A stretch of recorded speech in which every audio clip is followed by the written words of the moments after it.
사도신경으로 우리 신앙을 하나님께 고백하겠습니다. 나는 전능하신 아버지 하나님, 천지의 창조주를 믿습니다. 나는 그의 유일하신 아들, 우리 주 예수 그리스도를 믿습니다. 그는 성령으로 잉태되어 동정녀 마리아에게서 나시고 본디오 빌라도에게 고난을 받아 십자가에 못 박혀 죽으시고 장사된 지 사흘 만에 죽은 자 가운데서 다시 살아나셨으며 하늘에 오르시어 전능하신 아버지 하나님 우편에 앉아 계시다가 거기로부터 살아있는 자와 죽은 자를 심판하러 오십니다. 나는 성령을 믿으며 거룩한 공교회와 성도의 교제와 죄를 용서받는 것과 몸의 부활과 영생을 믿습니다. 아멘. 우리 찬송가 20장 찬양하겠습니다. 찬송가 20장입니다.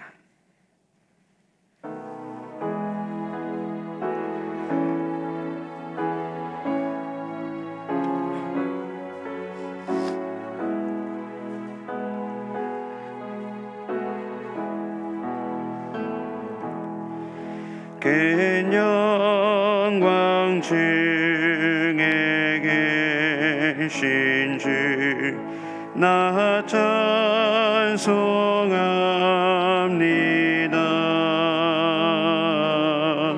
영원히 계신 주 이름 나 찬송합니다.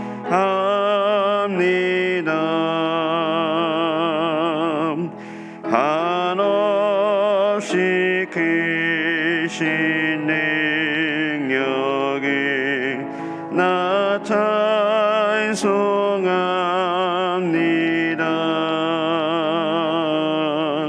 참되고 미쁜 그 언약 나 찬송합니다.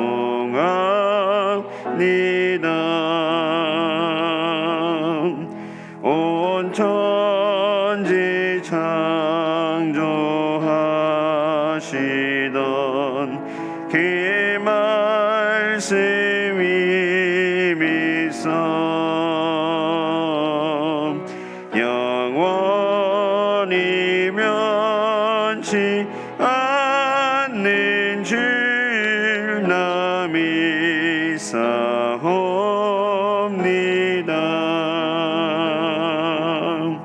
그 온유하신 줌성 날 불러주시고 기쁨에 품어 주시니 나 찬송합니다.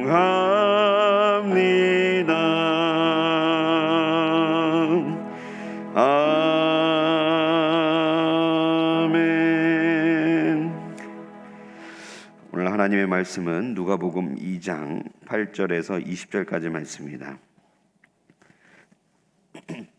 성경 말씀 누가복음 2장 8절에서 20절까지 말씀입니다.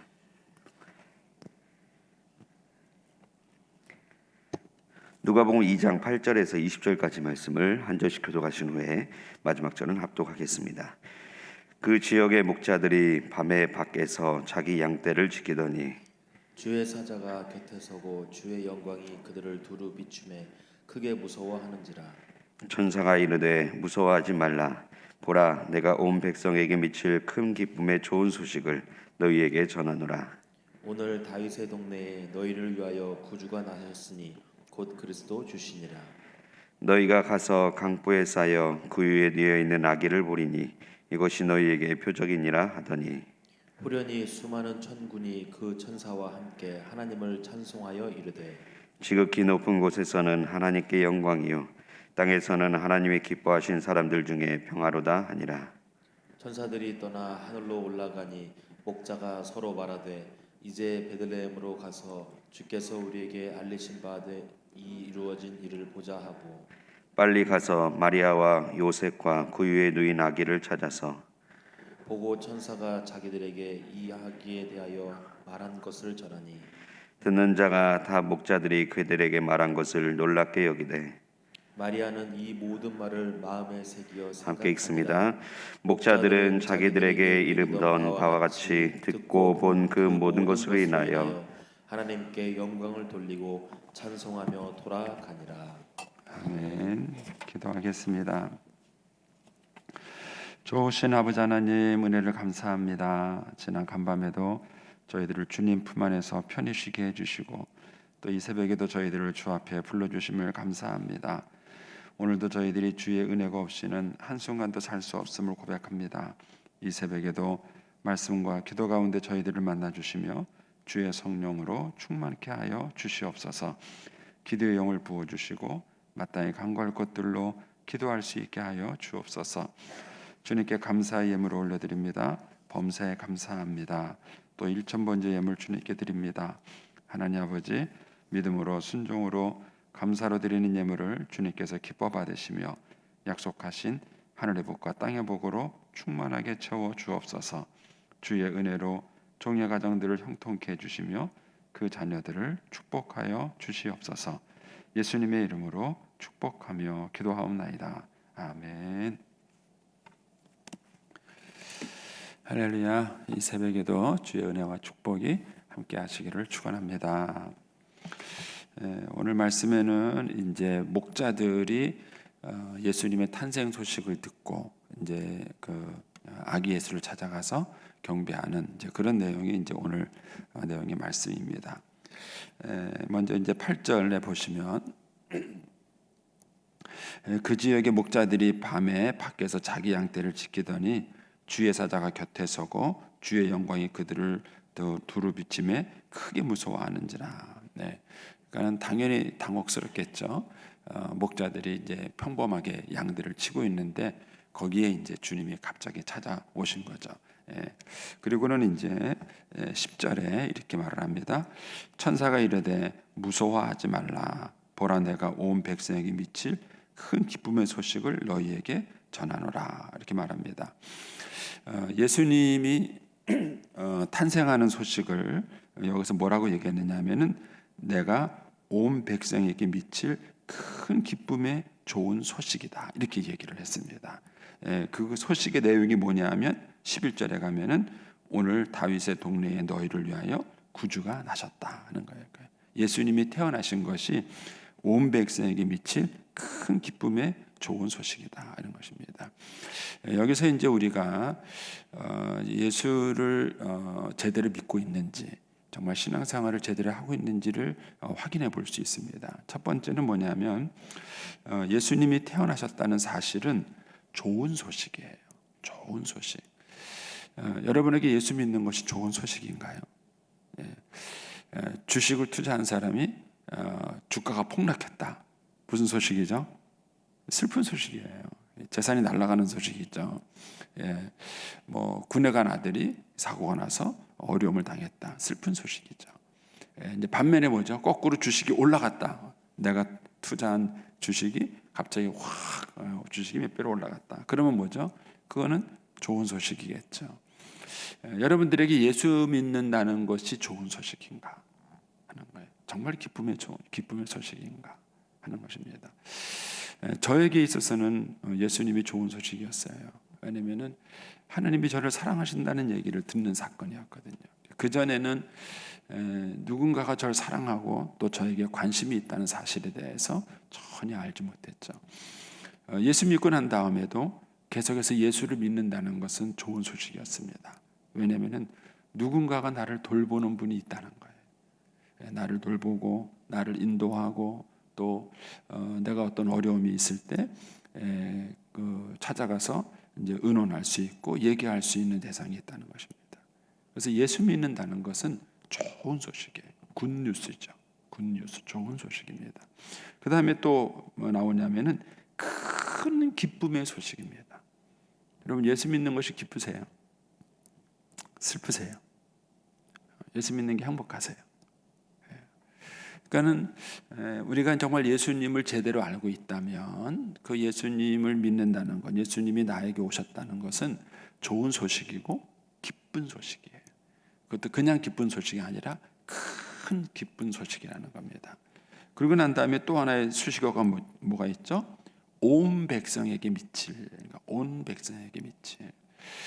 예를 들어서 주가가 올랐다, 또 주가가 떨어졌다 이렇게 말했을 때 어떤 사람한테는 기쁜 소식이지만 어떤 사람한테는 슬픈 소식이에요. 예, 내가 주식을 살까 말까 하다가 그것을 내가 팔았어요. 그러는데 주가가 올랐어요. 그거를 판 사람한테는 슬픈 소식이에요. 그런데 살까 말까 하다가 내가 샀어요. 근데 산 사람한테는 뭐죠? 기쁜 소식이에요. 그러니까는 모든 사람에게 미치는 기쁜 소식은 이 세상에 없습니다. 어떤 소식은 반드시 누군가에게는 기쁠 줄 모르겠지만 누군가에게는 슬퍼요. 그러니까는 이 사람 저 사람 모두에게 기쁜 소식이 있을 수 있겠는가? 그게 예수 믿는 거예요. 그래서 복음 안에는 차별이 없는 것입니다. 그러니까는 이 사람도 저 사람도 예수님이 오셨다는 것, 예수님이 이 땅에 태어났다는 것 자체는 모든 사람에게 어느 누구든지 예외가 없어요. 왕이라 할지라도 또 가난한 사람이라 할지라도 그 사람이 자유민이든 포로민이든 어떤 사람이든지 간에 모든 사람에게 미치는 기쁜 소식, 모든 사람에게 미치는 좋은 소식, 그것이 바로 복음이에요. 예수 믿는 것입니다. 그러니까 만일 여러분들에게 예수를 믿는다는 것이 이런 의미로 다가오고 또 경험되어진다면 여러분들 정경적인 그런 이제 신앙생활을 하시는 거예요. 그런데 만약에 예수를 믿는다는 것이 기쁨이 아니라면, 또 예수를 믿는 것이 여러분들에게 좋은 일이 아니라면, 그렇다면은 그 신앙생활은 성경적인 신앙생활의 모습은 아닌 것입니다. 그러니까는 천사가 와서 전해준 소식이 바로 이거예요. 온 백성에게 미칠 큰 기쁨의 좋은 소식이다. 그게 뭐냐? 바로 너희를 위하여 구주가 나신 것이다. 너희를 위하여 예수님이 탄생한 것이다. 오늘날 많은 사람들이 이제 교회를 비난하거나 하고 있습니다. 이거는 우리가 그만큼 세상을 향해서 이 예수를 믿는다는 것이 뭔지를 제대로 설명을 못하고 있다는 거예요. 우리가 제대로 설명을 못하거나 제대로 보여주지 못하고 있는 것입니다. 만약에 우리가 예수 믿는다는 것이 무엇인지를 이 세상에 제대로 설명을 했다면 그 사람들이 똑같은 이 소식을 들어야 돼요. 큰 기쁨의 좋은 소식으로 들어야 합니다. 근데 그렇게 듣지 못했다면은 뭔가 우리들의 신앙이 이 세상을 향하여 변질된 것입니다. 제대로 우리의 신앙의 모습을 제대로 보여주지 못하는 것이죠. 이런 면에서 한번 이제 이 천사가 전해준 소식을 한번 여러분들이 생각을 해보세요. 그 다음에 이제 12절에 가시면 너희가 가서 강보에 쌓여 구유에 누워있는 아기를 볼 것이다. 자, 이 표현이 반복돼요. 7절을 보세요. 7절을 보면은 7절은 사건이에요. 첫 아들을 낳아 강보에 싸서 어디에 누워있습니까? 구유에 누웠어요. 구유에 누웠는데 천사들이 나타나서 목자들에게는 뭐라 그랬냐면은 구유에 누워있는 아기를 볼 것이다. 그것이 너에게 표적이다. 이렇게 얘기를 해줍니다. 그런데 16절에 가서서는 뭐죠?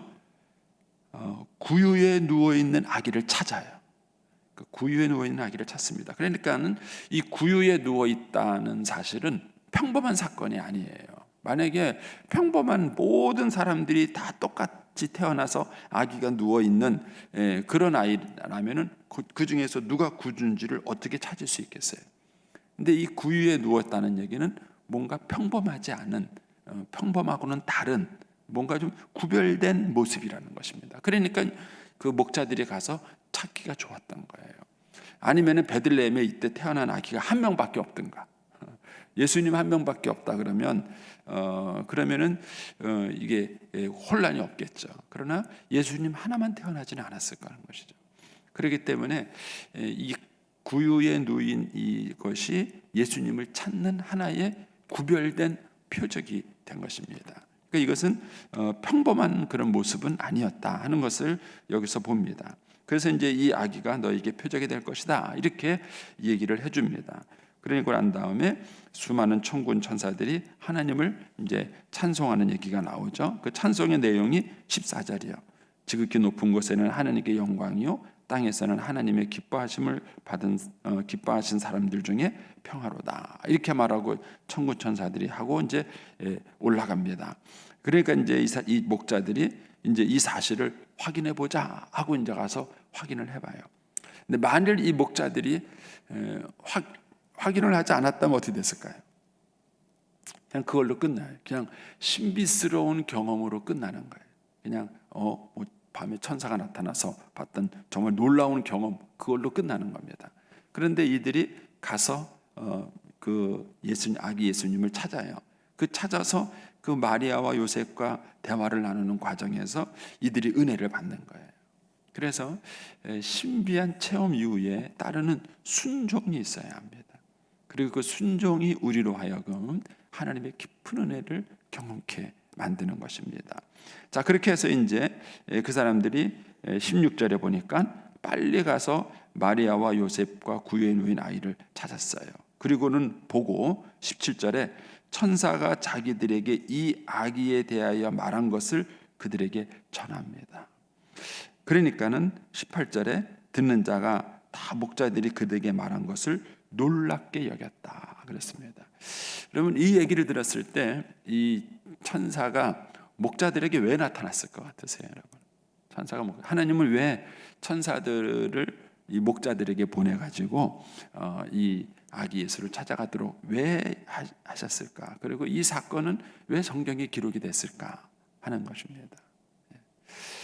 제가 볼 때는 이 사건은 마리아와 요셉을 위해서, 특별히 마리아를 위해서 하나님이 일부러 일으킨 사건이에요. 여러분들이 지금 단막 이렇게 그 말씀을 좀 진행해 와서 그런데, 이거를 이제 1장부터 통으로 쫙 여러분들이 스토리로 쫙 여기까지 한번 쫙 읽어오세요. 쫙 읽어오시면 생각을 한번 해보세요. 자, 마리아가 처녀가 아기를 갖습니다. 근데 이거는 쉬운 사건은 아니에요. 평범한 사건은 아니에요. 예. 그리고 마리아가 이 처녀로서 아기를 가짐으로 인해서 삶의 모든 것들이 변할 수 있어요. 대표적인 케이스가 정원한 요셉과 결혼 관계가 깨질 수 있는 그런 어려움이 있는 것이죠. 그런데 이제 천사의 음성을 듣고 마리아가 순종을 해요. 그런데 이 순종하는 이 과정이 마리아에게는 쉬운 일이 아니었던 것입니다. 그래서 하나님이 마리아를 위해서 많은 안전장치를 마련해요. 첫 번째 안전장치가 뭐냐면은 사가랴 부부예요. 사가랴 부부가 80년 그 오랜 세월 동안 임신하지 못하고 있다가 나중에 아기를 갖게 돼요. 그래서 마리아가 엘리사벳을 찾아갔는데 그 소식을 듣게 되죠.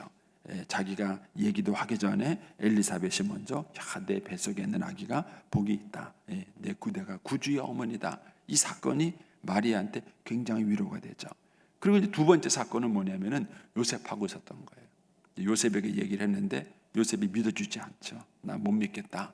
그리고는 마리아하고 조용히 헤어지려고 그러는데 요셉이 꿈을 꾸죠. 근데 그 꿈속에 천사가 나타나서 뭐라 그러냐면은 그 아기는 성경에 예언된 바로 하나님의 구세주다. 그 아이를 데려와라. 그래요. 그리고 이 이야기를 요셉이 마리아에게 했을 거 아니에요. 내가 꿈을 꿨는데 하나님께서 이 아이가 바로 이사야가 예언한 바로 그 구세주야 라고 얘기를 했습니다. 마리아의 입장에서는 이게 또 두 번째 증거가 되는 거예요. 자기가 아기를 가진 그것이 하나님의 아기라는 것에 대한 두 번째 객관적 증거가 되는 것입니다. 그리고 난 다음에 그들이 이제 베들레헴에 와서 이제 아기를 낳는데 딸이 아니라 아들이에요. 이제 확실해진 거죠. 이제 내가 아들을 낳으리니 이렇게 얘기했는데 딸 낳으면 뭐예요?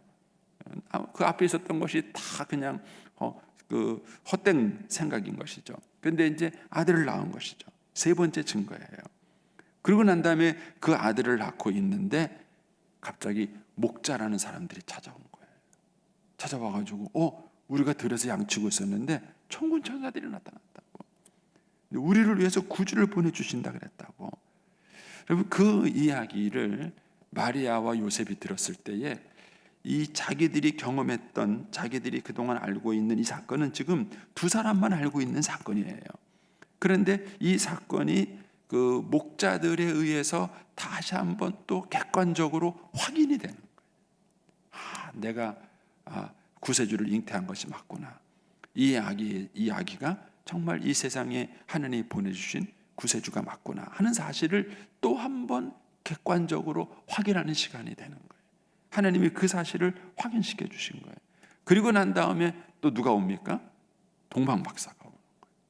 동방박사들이 와서 우리가 세상에 태어날 구주를 찾으러 왔다. 이 경험을 마리아가 또 하게 된 거예요. 그리고 난 다음에 여러분들이 내일 묵상하게 될 말씀이지만 마리아가 정결 예식을 행하기 위해서 이제 성전에 갔다가 시므온이라는 사람을 만나요. 근데 그 시므온이라는 사람은 구세주를 만나기 전에는 죽지 않을 것이라고 하나님께 예언을 들은 사람이에요. 그런데 딱 갖다 만나갖고 아기 예수를 보고는 알아본 거예요. 하나님, 내가 구주를 보고 죽게 해주셔서 감사합니다. 그 경험이 마리아와 요셉에게는요, 자기들이 경험한, 자기들이 처녀가 잉태해서 아들을 낳는 이 경험이 정말 하나님의 역사라는 사실을 또 한 번 확인하는 거예요. 그리고 또 누구를 만나냐면은 안나라는 여인을 또 만나요. 근데 그 안나라는 여인도 동일한 얘기를 하는 거예요. 그래서 마리아와 요셉이 아기 예수를 잉태해서 세상의 구주를 잉태했다는 이 사건을 하나님께서 주관적 체험뿐만 아니라 이 주관적인 체험을 객관적으로 확인해 주시고 확인해 주시고 확인해 주시는 거예요. 여러분, 이게 신앙이에요. 신앙입니다. 하나님께서 저와 여러분에게 은혜를 주실 때에는 반드시 이 신앙의 주관적 체험과 객관적 체험 사이에 균형이 있어야 돼요. 많은 사람들이 신앙생활에 이 균형을 못 맞추는 것이에요. 그러니까는 신앙이 건강하지가 않은 거예요. 하나님께서는 마리아에게 자기가 개인적으로 천사의 음성을 듣고 네가 구세주를 갖고 잉태할 것이다 라는 이 사실에 대해서 하나님께서는 마리아가 체험을 했고 이것을 객관적으로 쭉 확인할 수 있도록 한 거예요. 이제는 마리아에게 이 아기가 하나님이 보내신 구세주라는 사실에서 변함없는 확실한 그 확신이 생 거예요. 그렇기 때문에 마리아가 평생을 예수를 위해 산 것입니다. 예수를 위해 산 것입니다. 여기서 하나님의 일하시는 방법을 저와 여러분이 볼 수 있으셔야 돼요. 하나님은 우리를 지으실 때 지정의를 갖는 존재로 하나님이 지으신 거예요.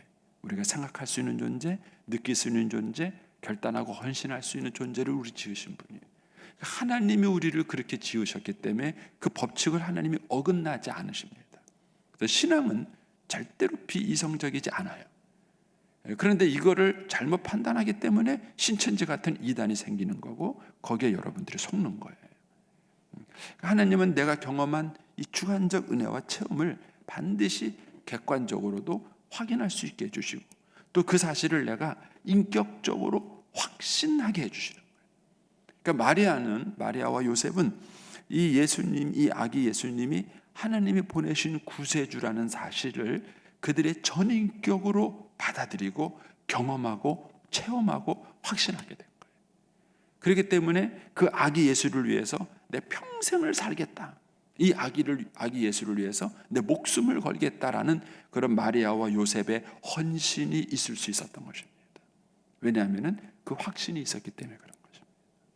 따라서 신앙은 주관적 체험에서 여러분들이 시작을 해서 여러분들이 확신할 수 있는 전인격적으로 여러분의 것으로 확신할 수 있는 그런 어떤 체험과 확신, 객관적 체험과 확신이 중요한 것입니다. 이것이 있을 때 신앙은 건강해져요. 저도 이제 목회자로 부름 받았을 때는 굉장히 주관적인 것이죠. 누가 저를 목사로 부르신 걸 누가 알겠습니까? 그런데 그런 주관적으로 저를 하나님께서 목회자로 부르시고 난 다음에 저를 목회자로 부렸다는 사실을 하나님이 몇 번 또 확인해 주시고 그걸 또 확인해 주신 거예요. 그렇기 때문에 지금은 제가 목사로서의 삶을 살아가는 것이 저의 전인격적인 헌신인 거예요. 이것이 제 삶에도 행복하고 보람 있고 감사한 것입니다. 따라서 여러분들의 신앙을 이런 균형을 잘 잡으셔야 됩니다.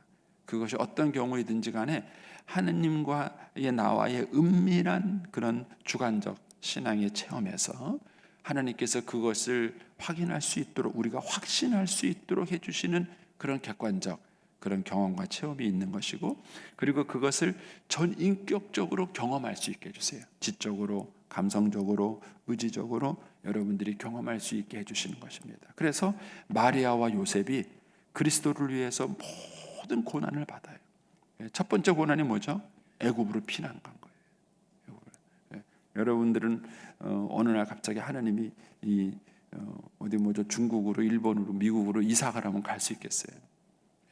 근데 그것을 마리아와 요셉이 이 애굽으로 이사 갔다가 또 애굽에 있다가 다시 돌아와라. 그러니까는 나사렛이라는 동네로 돌아왔다가, 그리고 그 아기 예수를 위해서 무명인처럼 평생에 남은 삶을 살아갈 수가 있었던 것입니다. 그것은 하나님이 주시는 신앙적 경험과 확신이 필요했기 때문에 그래요. 여기서 중요한 표현이 나옵니다. 18절을 가보십시오. 18절에 가면은 듣는 자가 뭘 들었습니까? 목자들이 경험한 걸 들은 거예요. 그 앞에서 목자들이 우리가 이런 경험을 했다는 얘기를 전달해 주는 얘기를 들은 거예요. 듣고 그 사람들은 뭐냐면 놀랍게 대가 중요합니다. 여겼다 그러나 이런 겁니다. 여겼다 그러나 이런 표현이에요. 그러니까는 이 듣는 자들은 그냥 목자들이 전해준 경험을 보고 어떻게 그런 일이 있었어? 와 정말 신기하다. 야 천사 나타나서 그런 일이 한 거야? 막 이런 얘기를 막 하고 끝인 거예요. 그런데 19절에 마리아는 어떻게 했습니까? 이 모든 말을 어떻게 했어요? 마음에 새겼어요. 마음에 새겼어요. 마리아는 자기가 경험한 것, 요셉이 경험한 것, 엘리사벳 부부를 통해서 경험한 것, 이런 것들을 차곡차곡 마리아는 마음에 쌓아둔 거예요. 마음에 새겨둔 것입니다. 그리고 어떻게 했습니까? 마음에 새겨 뭐였다고요? 생각하니 그랬어요. 깊이. 이게 무슨 뜻이지? 이게 무슨 일이야? 하고 깊이 생각한 것입니다. 여기에서 마리아의 위대함이 있는 것입니다. 여러분, 저와 여러분이 말씀을 듣든 성경을 읽든 또 어떤 신비한 체험을 하든 이런 하나님의 은혜와 은총을 경험했을 때 많은 사람들이 그걸로 끝나버리는 거예요. 그러니까 신앙이 건강하지 않은 거예요. 하나님께서는 그것을 대해서 한번 우리가 생각할 수 있게 되길 바라세요. 이게 무슨 사건이지? 이게 무슨 의미지? 왜 이런 말씀을 주신 것이지? 뭐 때문에 이런 거야? 하나님이 왜 나에게 무엇을 하기를 원하시는 건가? 이것에 대해서 마음에 담고 그것을 깊이 묵상하는 과정이 필요해요.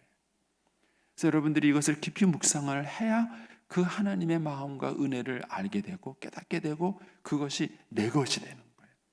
그리고 그것이 내 살과 피가 될 때야 비로소 그것이 내 삶의 열매로 나타나게 되는 것입니다. 이것이 마리아 부부의 다른 점이었습니다. 그리고 이것이 결국 요셉과 마리아가 예수를 위해서 자기의 남은 평생의 삶을 기쁨으로 살아갈 수 있는 원동력이 됐던 것입니다. 저와 여러분에게도 그런 은혜가 있게 되길 바랍니다. 그래서 하나님은 저와 여러분에게 어떤 사명을 주실 때 반드시 그 사명을 감당할 수 있는 은혜도 더불어 주시는 거예요. 그래서 주의 일을 감당하는 것이 한쪽으로는 힘든 것 같으면서도 한쪽으로는 전혀 힘들지 않는 거예요. 왜냐하면 하나님이 그것을 감당할 수 있는 그런 은혜와 축복을 우리에게 공급해 주시기 때문에 그런 겁니다. 하나님은 요셉과 마리아가 예수를 위해서 그들의 일생을 살아갈 수 있도록 하나님이 그들의 필요를 채우시고 그들을 인도해 주시는 그런 모습들을 여기서 보게 됩니다. 여러분도 그런 하나님을 만나고 경험하고 또 오늘 하루도 그 하나님과 더불어 동행할 수 있게 되기를 축복합니다. 기도하겠습니다.